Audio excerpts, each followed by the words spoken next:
Welcome back to the channel Gadgets for Gentlemen. In this video I'm going to present the iPhone SE 3rd generation or SE3 that was launched in late 2022. Is it still a great phone in 2024? So here we have the iPhone SE3 in the color Midnight. It can be purchased in the color Midnight, Starlight or Product Red. Retail price with Apple brand new is 529 euros. For the entry-level version, the 64GB version, I purchased it refurbished with this company called Swappy. I leave a link in the description. I purchased it for 209 euros. You can also find it on Amazon refurbished and also brand new. Sometimes you can find it for great deals.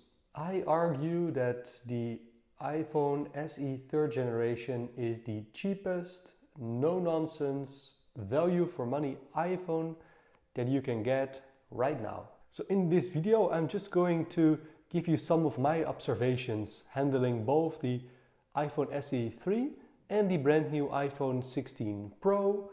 So this is not all there is, but just some of my observations. So unlike the brand new iPhone 16 and 16 Pro, you can find with the SE the very well-known Lightning port. As we can see here with the iPhone 16 Pro, we have this USB-C port that you will need to use for your adapter and also for all your accessories. As you know, with Apple, nowadays these phones only come with the cord, with the charging cord, and you will need to get yourself an adapter. So with the 16 Pro, because it's USB-C, you will need a USB-C adapter. I had one laying around from my MacBook M1. So if you want to use all your old accessories with your iPhone, then maybe it's better not to get the latest 16 and 16 Pro, but just to stick with the SE 3rd generation, because as you can see, you can use all these Lightning accessories. For example, your old charging cables that you have laying around with the Lightning port, but also with your very old earpods with the 3.5mm plug. In combination with this adapter, you are able to use it with your Lightning port, as well as some of your newer earpods with the Lightning port. But again, with the 16 Pro, you will need something with a USB-C port when you want to use your accessories.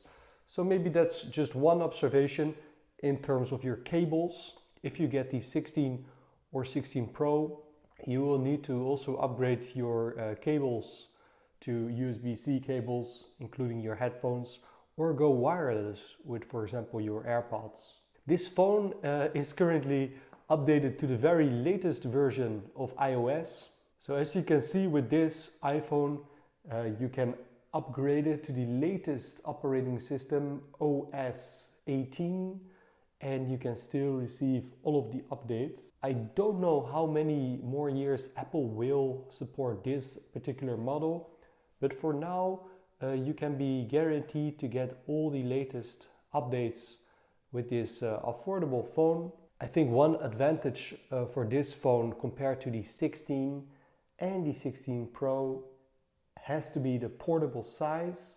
The size of this phone is a little bit similar to the iPhone 13 mini, which is also, I think, a great contender for a value for money iPhone. And it's far more portable compared to the iPhone 16 or the 16 Pro. So let me demonstrate right here.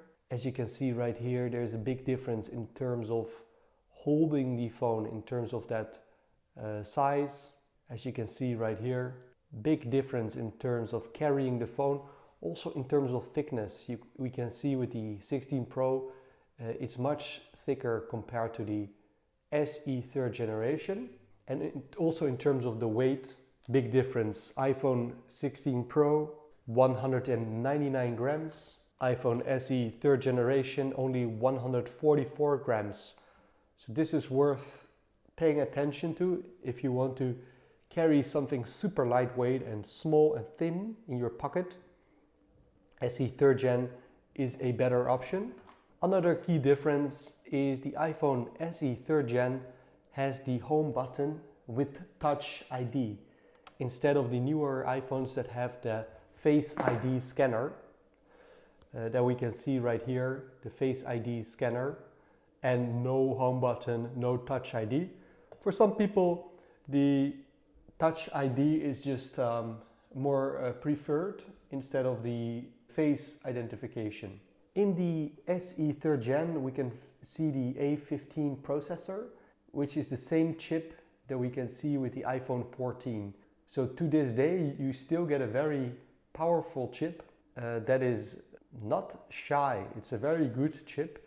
It's not as great as the iPhone 16 Pro or iPhone 16, but it's still a very good chip for most of your tasks, and I will get back to it in the conclusion. Now let's go over some of the negative factors of the iPhone SE 3rd generation, or some things to consider. First of all, the battery is quite weak, and the screen real estate, so the screen that you can actually use when you operate the phone, we can see right here, the screen real estate is actually quite small compared to the newer phones. For example, with the 16 and the 16 Pro especially, that just have such narrow borders or bezels and just so much screen. Is really incredible. So you will need to charge your SE 3rd Gen much more often if you are a heavy user. If you don't use the phone that much, you can also preserve some of the power, as you can see right here with the low power mode, and it gets me through the day without any issues. Also, one more time worth mentioning, I think you should also look into the iPhone 13 mini. There's also some videos on my channel where I unbox and review the phone. It's a little bit similar, and it has a far better screen, for example, because of those thinner bezels. The camera system on the iPhone SE 3rd Gen is also very limited. We just have one camera, and this camera is, I think it's the same camera as we can see with the iPhone 8 from 2017, if I'm correct. So this is very outdated technology with the SE 3rd Gen. And if you care about photos, then with the newer models, the 16 and 16 Pro, you have so much better cameras. The technology of the screen is also a bit outdated. It's LCD, which is quite poor quality compared to all the OLED panels that you can see with newer iPhones. There are rumors that say that the iPhone SE 4th generation is around the corner. It will likely be in stores in the beginning of 2025, probably in March. So if you wait a little bit longer, you probably get a much better phone compared to this one in terms of the hardware. And my final disadvantage for the SE 3rd Gen is maybe a concern. It depends on your use, but it will not support the Apple Intelligence, unlike the newer SE 4th generation, that is the rumor. And also with the 16 Pro, in the future you will receive Apple Intelligence. So to wrap it up, I think the iPhone SE 3rd generation, when you buy it in 2024, you can probably get a very good deal. You get a whole lot of iPhone, but it also has some disadvantages in terms of future proofing. However, if you are dealing with some older hardware, for example, your old headphones, charging cables, chargers, so on and so forth, and you want a very lightweight, affordable phone that is still supported with the latest operating system, then I think the SE 3rd generation is a great value for money phone, especially when you get it refurbished. For example, here you can see there's some light scratch when you buy it refurbished. But then again, you have a fully functional phone for a very low price point, 209 euros, to get a phone that supports the latest operating system, that still has quite a strong chip, the A15, but has a quite a limited screen, quite a limited battery, quite a limited camera. Other than that, it's just a great phone, very functional. Yeah, one more time side by side with the 16 Pro. And I also really like the color of the Midnight. It's a great looking color.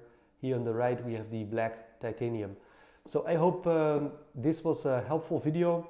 If you are on the fence for purchasing the SE 3rd generation, I think you can't go wrong with the 3rd generation, because at some point when you no longer want to use it, you can probably just still sell it for like 100 euros.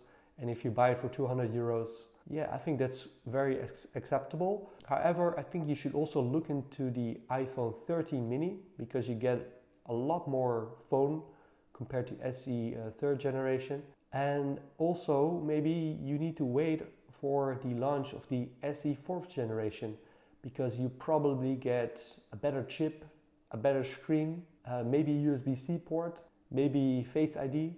And then, yeah, if you really don't like the front camera, the Face ID, then still I think this is gonna be the final phone from Apple with the home button, with the Touch ID. Yeah, these are some things to consider. I hope you enjoyed this video. I hope it was helpful. Have a fantastic day. See you soon.